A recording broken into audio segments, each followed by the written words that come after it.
Look out, something is going to get you tonight. Let's talk about the thing that's going to get you tonight. Welcome to the Happy Harvest Horror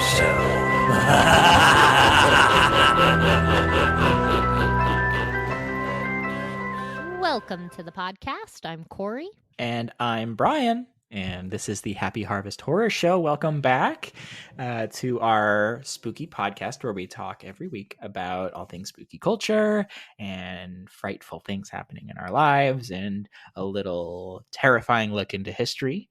And this week, you like that? Terrifying history. History's scary. And today we got a fun occult topic to talk about. We certainly do. I'm excited about this. I have lots of information, lots of notes. There's so much information on this. Oh my god. There's so many things to talk about. I mean, I'm already in my head like planning follow-up episodes, but I'm excited. I'm excited to give y'all the 411 on the Hermetic Order of the Golden Dawn. And what's that, you might ask? Oh, after all the research, I'm still asking that. So, well, before we get into it, we have to banter. We oh yeah, banter time. We'd be remiss not to banter. Mm-hmm. Yeah, Corrie, how spooky was your week? Oh, it's pretty spooky. I guess it's been a few weeks. It has been a few weeks. It's 2021, y'all. Heyo. That's fun. That's a fun thing. Mm-hmm. Happy New Year. Thanks. Happy New Year. My spooky week, my spookiest thing would actually have to be how I spent my New Year's Eve and New Year's Day, which was marathoning the 4th season of The Chilling Adventures of Sabrina. Yeah. Hell yeah. I love that show. I love that show. I'm 5 episodes in. I haven't finished it yet. Oh man. I know. I mean, we could just talk about the show in general because I'm gonna really miss it. I think that's why I'm not binging it because I'm like, oh, I don't want it to go. I'm starting from the beginning. From the beginning again. Yeah, maybe tonight actually I might start from the beginning because I love this show. It's so good. It's so good, and I think the ending's really good.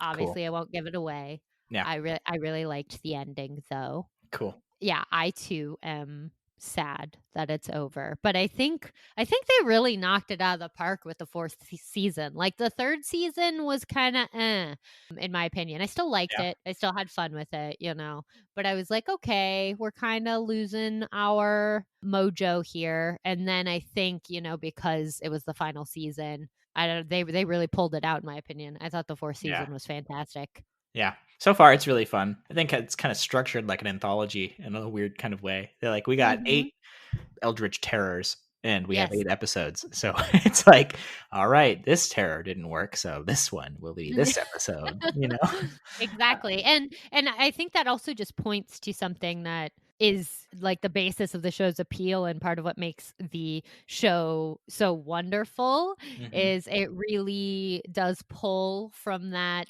something we're going to talk a lot about today, actually, the structure of the occult in a lot of ways. It pulls from actual occult knowledges, occult teachings, and creates this world that is very much in line with all these things, but it's still its own world, but it's layered and it's structured in the same way that a lot of ancient knowledges and spooky, like you said, anthologies and things like this are structured, and it just brings them all together to create just the most wonderful spooky universe. Oh, it's so good. It's like a greatest hits of everything we love in spooky culture, totally, all in one. Totally. And I would totally live in this town. Oh my gosh. And spend every waking moment at Dr. Cerberus's bookstore. Like, god damn it. Every scene in that place, I'm like, this has to be a place in the real world. And if not, it's going to be my lifelong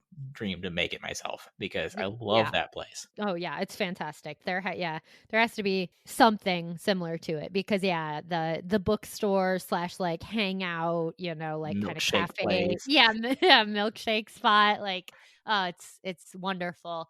And yeah, and even just, like Sabrina's family running a Mortuary, mortuary, yeah. and like it's so good. It's all Mhm. just brilliant. I enjoy like shows targeted at teenagers when they're well done. Mhm. I think this one does a really great job of kind of capturing that like teenage spirit that like anyone who's been a teenager can relate to. Yeah. But yet is still very interesting and is so referential and dark. And I relate a lot to the character of Sabrina in this incarnation, Mhm. the Mhm. very like bubbly, peppy, but like also loves spooky shit and is very dark. Yeah. Like the queen of hell who also just like cares about people like really Mhm. deeply. Sure, sure. That combination of factors is something I really love about the character and the way they kind of developed her from. I don't know much about the comic book, but obviously I was a kid in the 90s. Sabrina the Mhm. Teenage Witch in the 90s I'm familiar with, and I really really enjoy the take on that character Yeah. in Chilling Adventures of Sabrina. I think you see the original, but like so much more depth, so many more layers in the Sabrina from Chilling Adventures of Sabrina. Oh, definitely, definitely. There was a kind of a push for a few of different Archie World comics where they went a more horror route. The Chilling Adventures is one that the show is based off of, and there was also one called Afterlife with Archie, where like a zombie apocalypse comes to Riverdale, and they're all like held up, and it's very fun. But yes, that's where that came from. Yeah, I haven't done Riverdale. Like I know they're like in the same universe and Hmm. they like reference Riverdale occasionally, but I haven't. And they never had the crossover episode, which I felt like, well, duh. They kept referring to each other because even though it's over, the creator said that they're going to be coming back with something that it's not quite over, which I don't know what that means. And maybe it means they're going to bring Afterlife with Archie in, and Sabrina will help Riverdale with a zombie apocalypse. Yeah, That'd be yeah. awesome. I bet it probably is some kind of crossover. That would be a good way to make that happen for Hmm. sure. I'm not going to say what it is, but there is a type of crossover that happens this season. Okay. And it's good.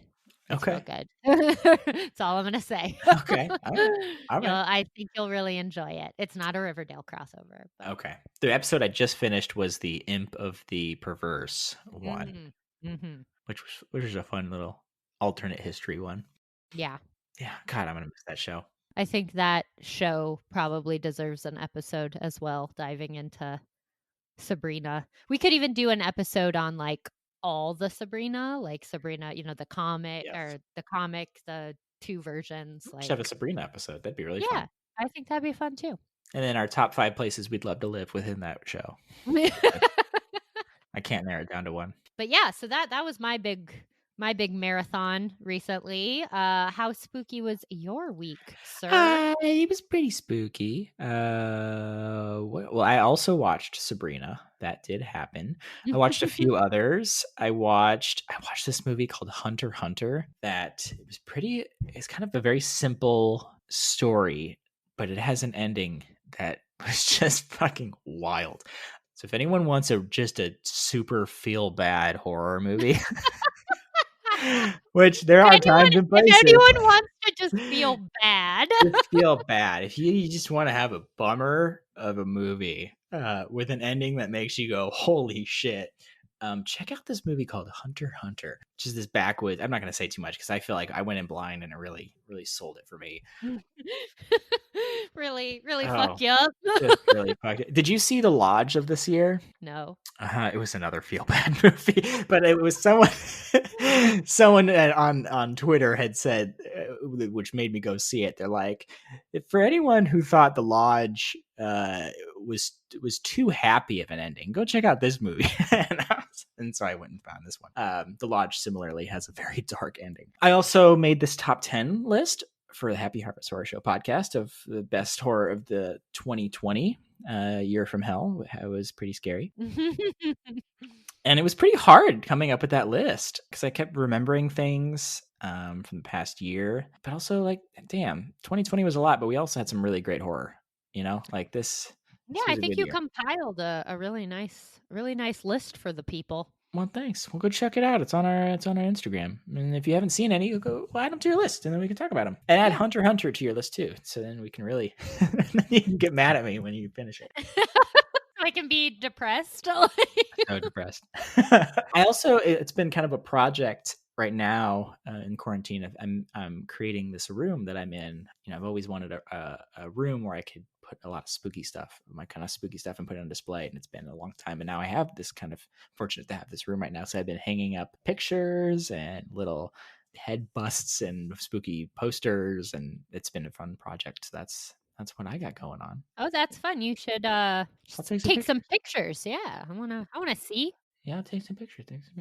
There is one blank wall that I'm waiting on. I have a gorgeous poster from Francesco Francavilla, and he did this Frankenstein poster. I love this poster so much, and he did a companion poster this year for the Bride of Frankenstein, and I was like, yes, perfect. It'll go great. It'll be a great wall piece. And the poster has been postponed by 2 months. And then February. So now I just have this empty wall waiting for her bride. Aww. I know.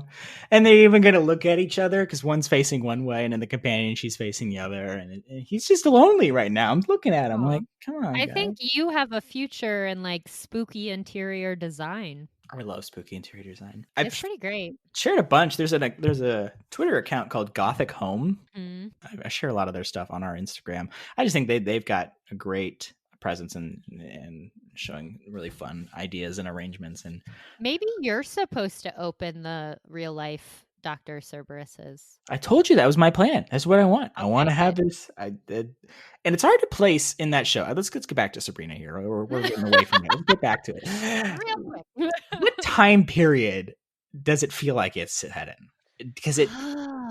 Yeah, that is a good question. I mean, I think it's set in contemporary, like it's today. Definitely like contemporary today, but everything around them and what they're wearing says something else, Yeah, no, I totally agree because I actually, now that you bring that up, when I first started watching it, when it first came out, I did have trouble placing it at first. I think over time I was like, okay, it's supposed to be now. It's supposed to be contemporary. Mm-hmm. But you're totally right. Like there's I think a lot of mixing of time periods. Actually, I think it's vintage in a lot of ways. Like it's sometimes so vintage in so many ways. Feels very 50s. Sometimes it feels very Victorian Gothic. Like I think it really is probably intentionally playing with that mix of different time frames because it's difficult to place for sure. Well, whatever that is, it's because it's that's where I want to be. But it's been hard to like verbalize that, it's hard to be like, all right, so this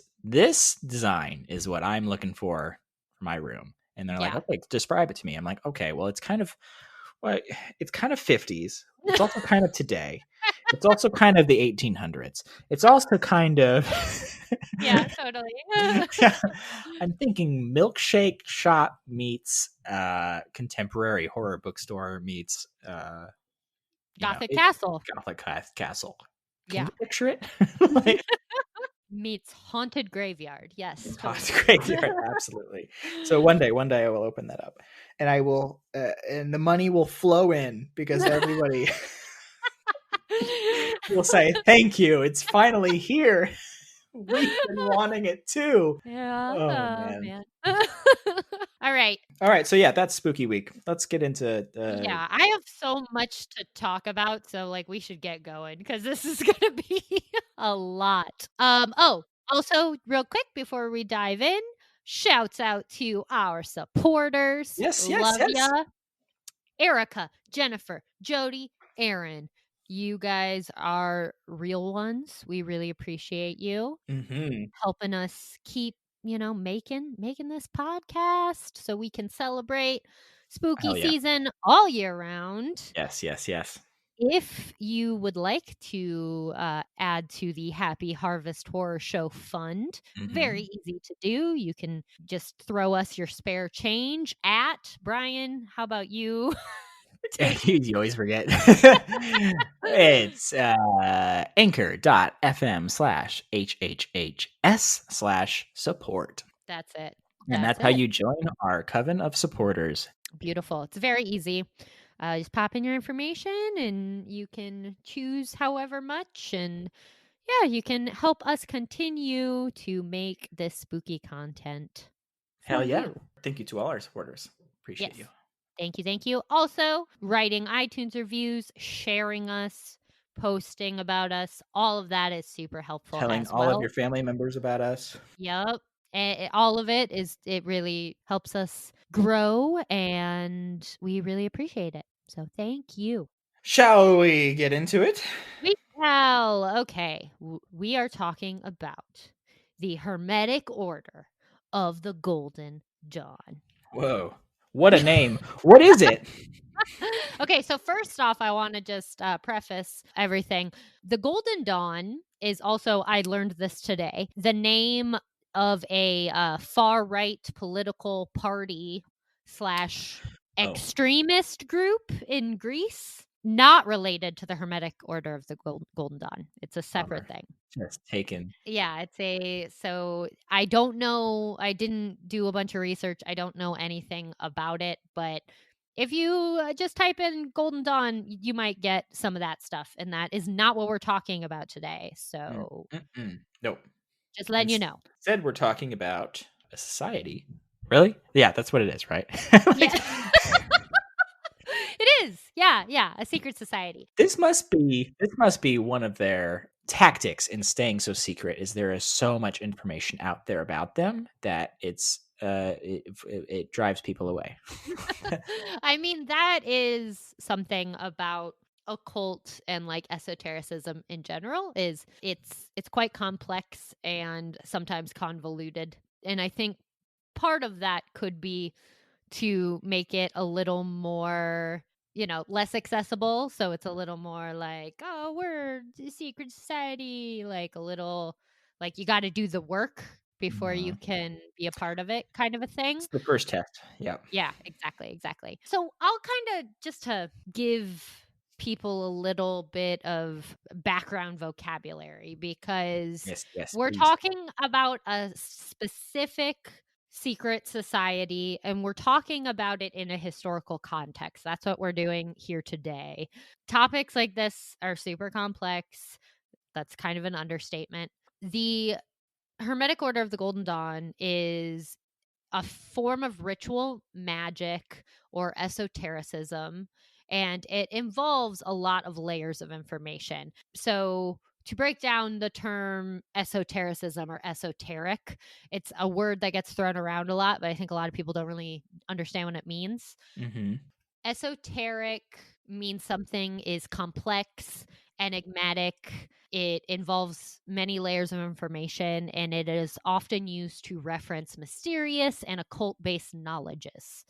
That's what the word esoteric means. Also, we may have mentioned this before on the show, but the word occult, if you didn't know, I think a lot of people don't really fully know what occult means either. The word occult means hidden. So occult, OCCULT, is not the same thing as a cult. Like when we talk about Heaven's Gate was a cult. Like they're not the same thing. No.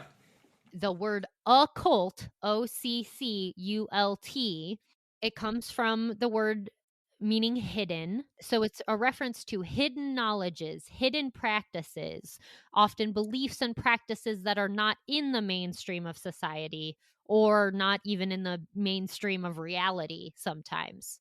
Right. So is there a crossover between cults and occult knowledges? 100%. They are not the same thing, though. So the Hermetic Order of the Golden Dawn is an esoteric group and a system of ritual magic. It is a secret society that sprouted up in Britain in the, drumroll, late 19th century, because that was a spooky ass time. Dude, spiritualism in this 19th century. Get out of here. Yeah, it was a spooky time, especially in England, in the US as well, but very spooky, very very into secret societies, spiritualism, esotericism. The original Hermetic Order of the Golden Dawn peaked in the 1890s and then dissipated. However, there was a resurgence in the 20th century, and a form of this society slash magic practice still is in existence today. However, from what I can tell, the version today is, it's developed and changed a lot from the original. Apparently, the main headquarters is in Tampa, Florida, which made What? me which made me chuckle because that might be like the least spooky place I could think Oh, home of the Tampa Bay Buccaneers. You got the medic. Oh of. man. Then I sat and I thought about it, and it does make sense because Kabbalah is really big in Florida. I don't know if you knew that, but the practice Mhm. of Kabbalah is really big in Florida, and Hermeticism and Kabbalah are interrelated practices, knowledges, belief systems. So I think there's probably a lean towards like the Kabbalistic going on, maybe Mm-hmm. Maybe. in a more like contemporary sense. But you can check out their website, Golden Dawn Ancient Mystery School.com. I'm not trying to laugh. It's just it's being new to it. It's a lot. Yeah, totally.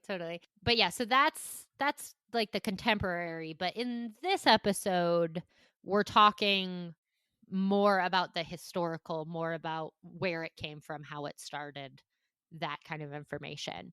Some of the most influential people in Western ritual magic and Western occult practices were members of the Golden Dawn. The three founders of the Golden Dawn were William Robert Woodman, William Wynne Westcott, and Samuel McGregor Mathers, which those are some names. And all three of them were also Freemasons, which Another society. another society which also carries with it a lot of, mysterious connotations, right? Stacks on stacks. Stacks on stacks on stacks.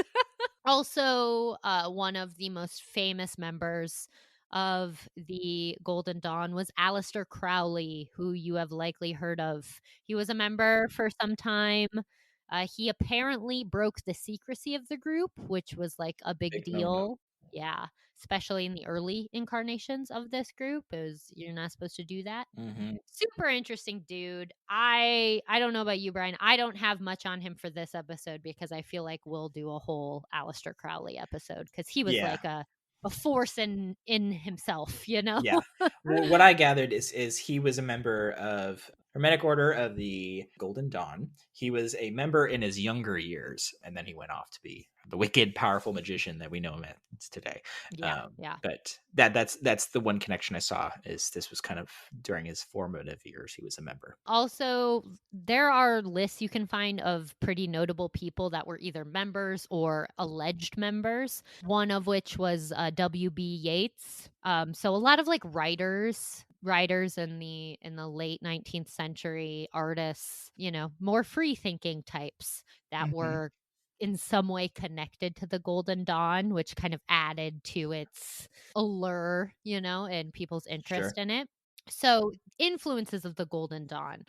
And these are really more than just influences. Some of these are actually integral practices within this society belief system. The first one being Hermeticism, Hermetic Order of the Golden Dawn. To give you a really, really quick definition of Hermeticism, is an occultist philosophical tradition based on the writings of Hermes Trismegistus.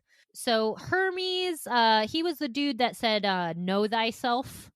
That was Hermes. Oh, okay. Yeah.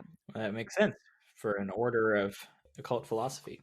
Yeah. Ancient philosopher, know thyself was like his big thing. And many writers and thinkers throughout history have considered Hermes to be some kind of like pagan prophet who foresaw the coming of Christianity. So we're talking ancient, like Hermes, long, long time ago.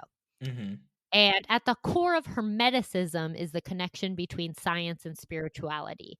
So practices like alchemy and astrology are under the umbrella of Hermeticism, and they are practices that basically seek to understand the spiritual, the paranormal, the invisible through Mm-hmm. an experimental process in a scientific way. So a lot of what's under the umbrella of Hermeticism are the things that, yeah, you consider to be a mix of like science and spirituality. Some people might use the term pseudoscience, scientific ways of organizing spiritual realities Mm-hmm. like astrology and alchemy. Mm-hmm.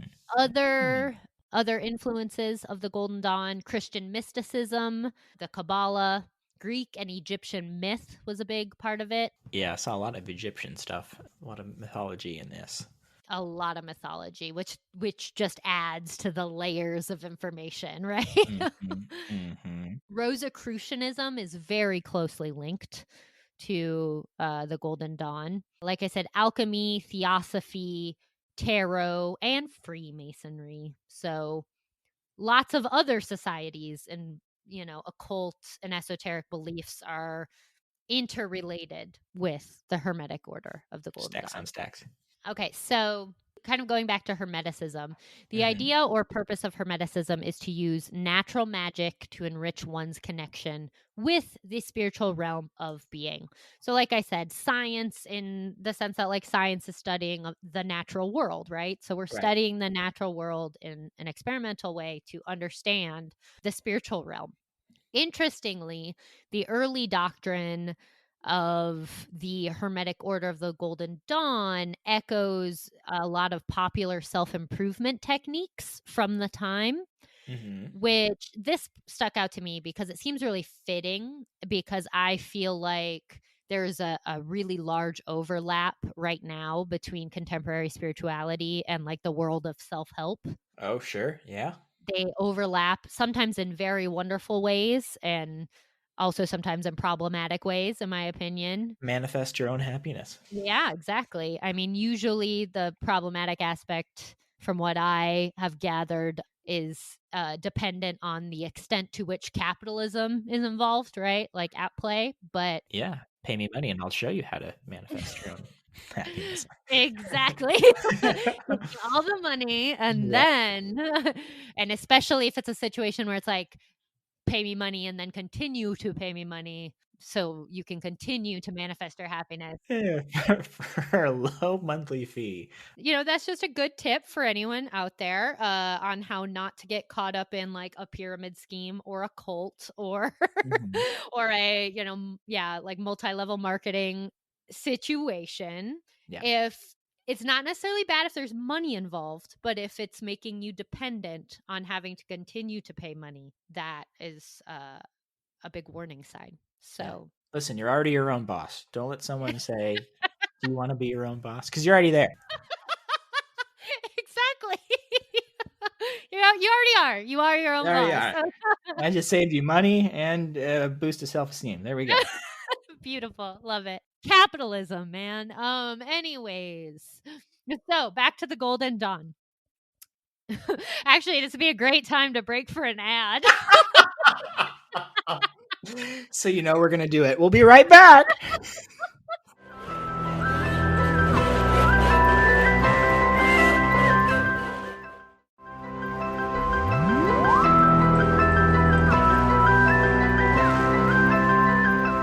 Welcome back to our capitalist-free podcast.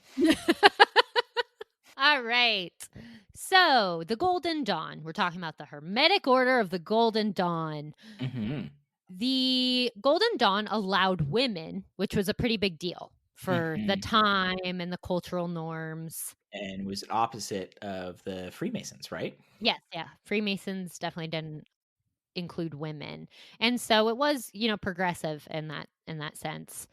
And additionally, there were actually two goddesses that embody the order's symbolic center: Isis, the Egyptian goddess of magic and nature, and Mhm. Urania, the Greek muse of astronomy. So they also had goddesses as like their primary symbolic focus. So, just trying to up the lady power, which we have to appreciate, especially at this point in time. Always. The system is kind of built on a hierarchy, which is very, very common for these secret societies, that you rise up. There are 11 grades that you can make your way through in the Golden Dawn. Yeah, there's the outer circle, right?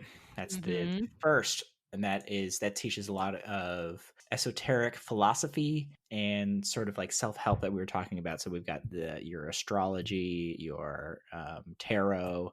Am I right? Am I on the right path here? I think so.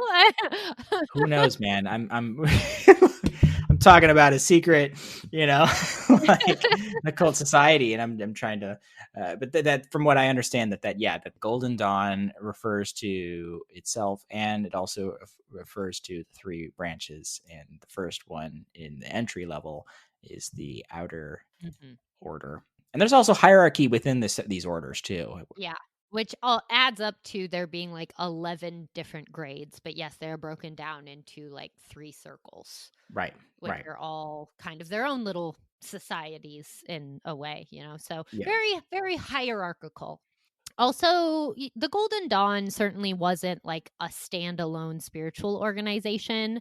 As we've mentioned a million times, spiritualism was huge, and the Golden Dawn was merely a contributor to like this whole network of spiritualism in the late 19th century of a lot of different societies, secret societies, some not so secret societies.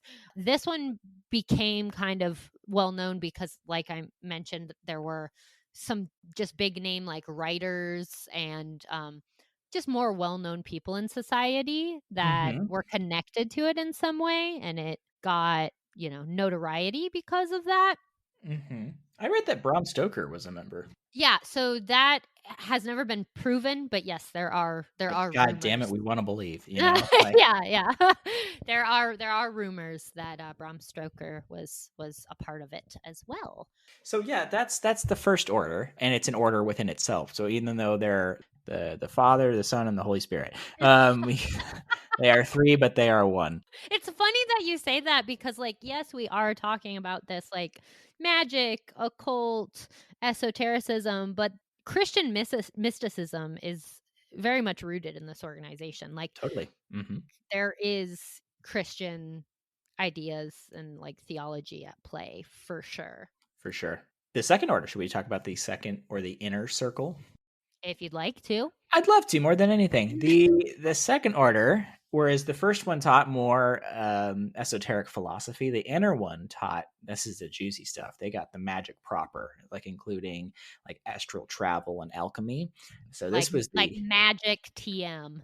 like magic, like Hogwarts. This order, the second order, is also called the Ruby Rose and the Cross of Gold. There's another name for this second order.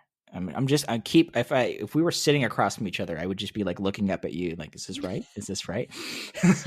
Ryan, you gotta remember you're your own boss. You have to trust yourself. Can I just pay you to tell me that And then they have their own hierarchical levels within that too, but this is the intermediate level of this Golden Dawn system. And then we have the third order, the fabled third order, called the Ooh. Secret Chiefs, who were said to be great adepts, no longer in incarnate form, but who directed the activities of the lower two orders by spirit communication. Of course. The top of the chain is always some kind of like evolved Oh yeah, non-physical being at this point. I am pure energy at this point. you can't hope to understand their ways because they are not amongst us peasants anymore. Exactly, Yes. exactly. So with the Golden Dawn, and this goes back to what I was saying at the very beginning, and the whole like connection between spiritualism and science is unlike maybe some religious practices, there was less focus on like things that could be read as like worship, and a lot more of a focus on an almost like academic rigor. There was a lot of studying symbols, studying rituals, with Mhm. the end goal being to develop as a fully spiritual being. So it's kind of a rigorous, almost academic approach, which makes perfect sense when you think about just England, like post-industrial England, and like you have all these like writers and stuff. Like it makes perfect sense that they'd want their spirituality to be academic. you know Totally. it's very on brand. And this kind of leads us to, obviously, if you're talking an academic approach, text is very important.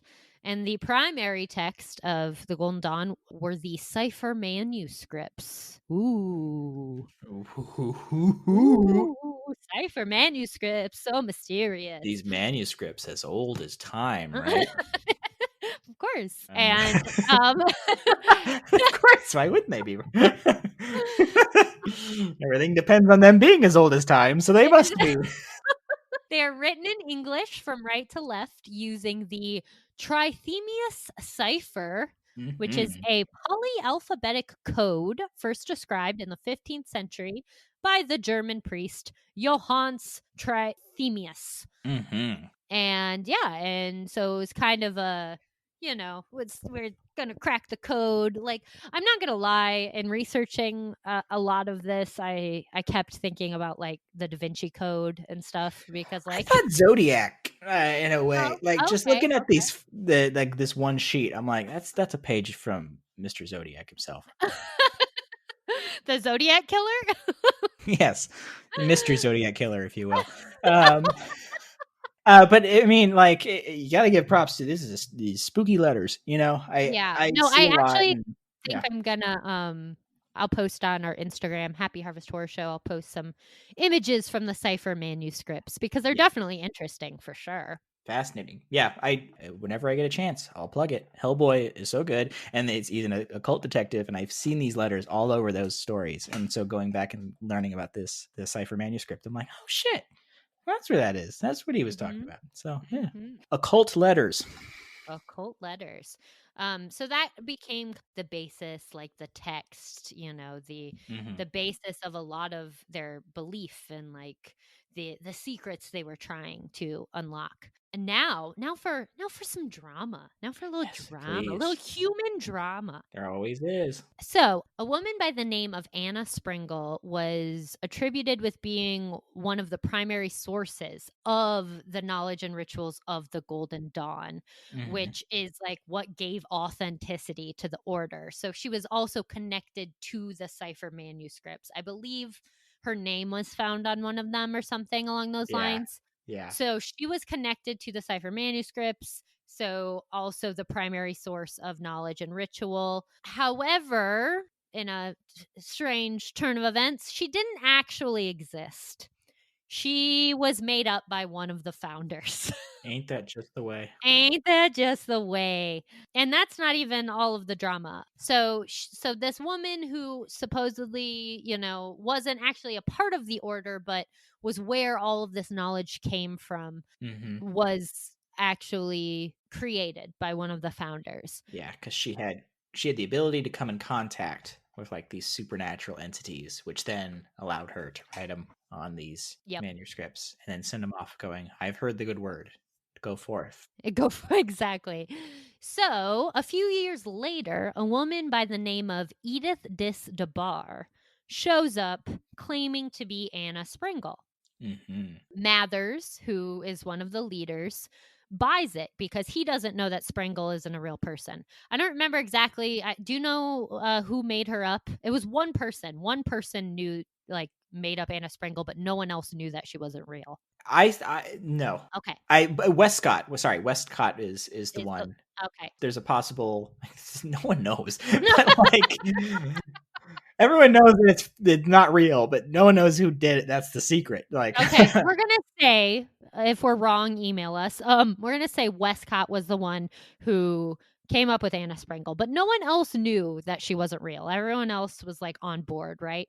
Right. So Edith Distabar shows up claiming to be Anna Sprengel. Mathers doesn't know that Sprengel isn't a real person, totally buys it. He's like, oh, she's here. The prophet's here, you know? Edith Distabar is actually a very well-known con artist who is known for running a whole list of cons. Like, you can look her up. She was one of the most famous fake mediums of the time. And she did all kinds of shady shit. Anyways, Mathers lets her in to the Golden Dawn, gives her access to all the secret shit. Oof. Pretty quickly, some of the members sense that something's up. And so Distabar and her partner in crime, his name was Frank Dutton Jackson, flee back to London. And she takes a bunch of the secret books with her. No. Yeah, she's taken the secret info with her. And so she flees back to London, and then the pair start going by the names Swami Laura Horos and Theodore Horos. And they begin using the texts from the Hermetic Order as the basis for what was known as the Purity League, which is a big culty con. Damn. Bad shit went on. Really bad shit went on. And eventually they ended up getting caught and sentenced in 1901. She got like 7 years in prison and then fled back to the US and tried to start another cult, but like it didn't work. Like that's one of the things about these like con artists and cult leaders and like people like this is they do not give up, dude. They do not give up. Nope, they don't know when to stop. They don't. And it's like, it's kind of impressive. You're just like, man, nothing's going to keep you down, huh? Like, like it's wild. Just Chumbawanga, man. They get knocked down. So pretty like big drama in terms of how the Golden Dawn kind of found its credibility, how it was taken advantage of.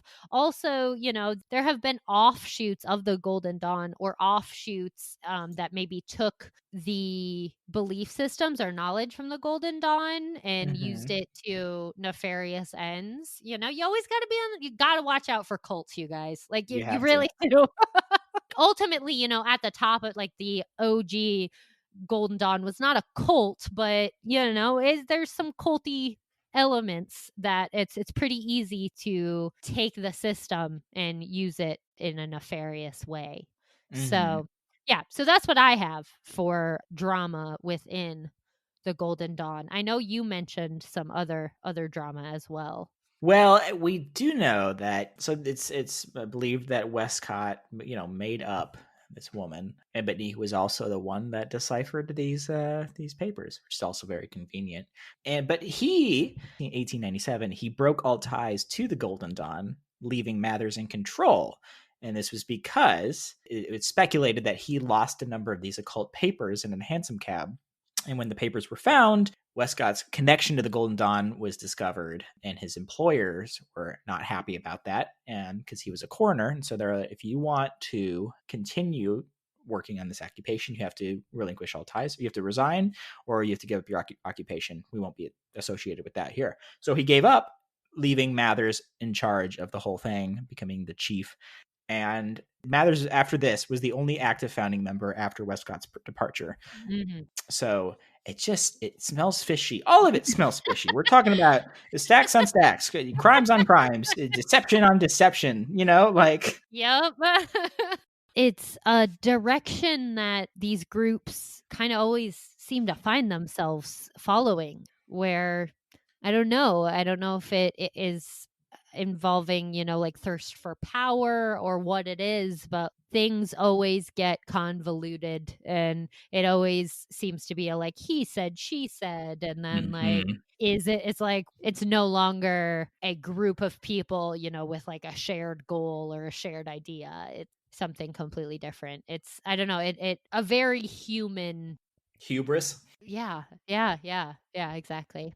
Yeah, there's a lot of drama surrounding this stuff, and even more drama came from it, you know. Also, probably the most famous texts about the Hermetic Order of the Golden Dawn is a book called The Golden Dawn, the original account of the teachings, rites, and ceremonies of the Hermetic Order by Mm. Israel Regardie. And this book is kind of a big deal because Regardie broke an oath of secrecy in publishing. So he was an actual member, and he published this book, which looks to be like a tome, like it looks huge. So I'd like to check it out because it must just be full of information. A lot of juicy stuff. Yeah, all of this very important information.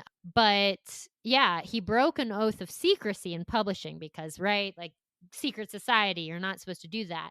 However, the book is a big reason why people keep practicing, and honestly, probably why the Golden Dawn has continued to exist to present day.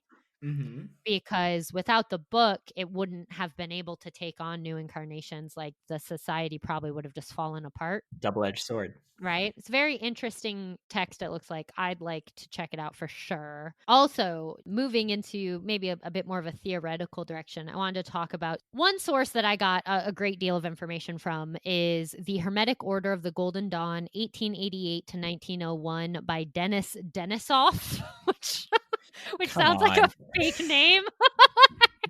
I am Brian Bryanson. But it's an essay.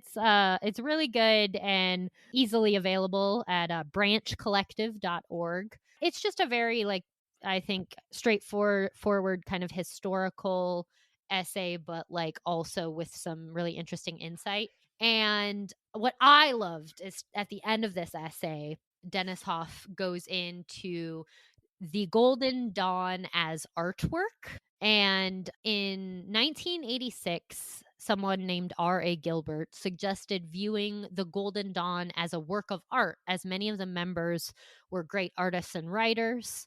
And there was so much information kind of left, right? Like lots of writings. You have these cipher papers. You have a lot of actual like textual information. So yeah, in 86, it was suggested, like, what if we started to analyze this as an artwork? And I love this approach because personally, I subscribe to the belief that art and spirituality are one and the same, and that all religions are works of art, and likewise, all art is like work of spirit. Like that's kind of my ethos. Like that's what I believe. And so this is very on point in my opinion. And there's one paragraph I wanted to read. Please do. So there's a popular British novel at the time called The Beetle by Richard Marsh, which I haven't read. I guess it depicts the occult in like a negative light, but the author kind of writes about it in relation to the Golden Dawn. Also, there's like speculation that Marsh was connected to the Golden Dawn, so who knows? But anyways, here is the paragraph. In his novel, Marsh depicts the occult as a form of ongoing creative production that proves culturally potent not despite, but because of the malleability of its myth-making.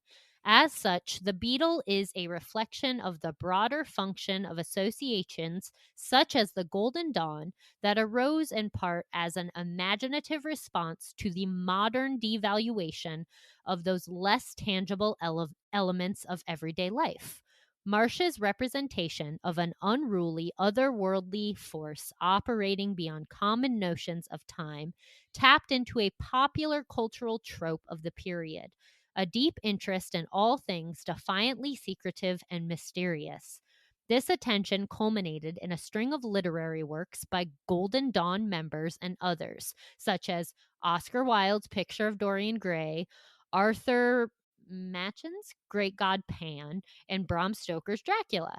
It was no single writer, however, but the collective members of the Hermetic Order of the Golden Dawn that made the 19th century's most serious and sustained effort to reimagine and re-engage with a prehistoric occult tradition. In this sense, it is the order that can be seen as the major Victorian author of the often fictional but no less influential history of occultism and natural magic. I love that. Me too, dude. Me too. Like there's so much power in that alone, you know? And so much magic in that concept, right? Like I think that's beautifully written, and I think, and it connects to the lineage of, Victorian Gothic literature, and connects the Order of the Golden Dawn, and yeah, I'm a big fan. I'm a big fan. Yeah. I in my research too, I read something similar that also made that connection, that in this time in Victorian England, it was a very conservative and judgmental time. Mm, That, I mean, you could be jailed for or imprisoned for, political inclinations and your thoughts.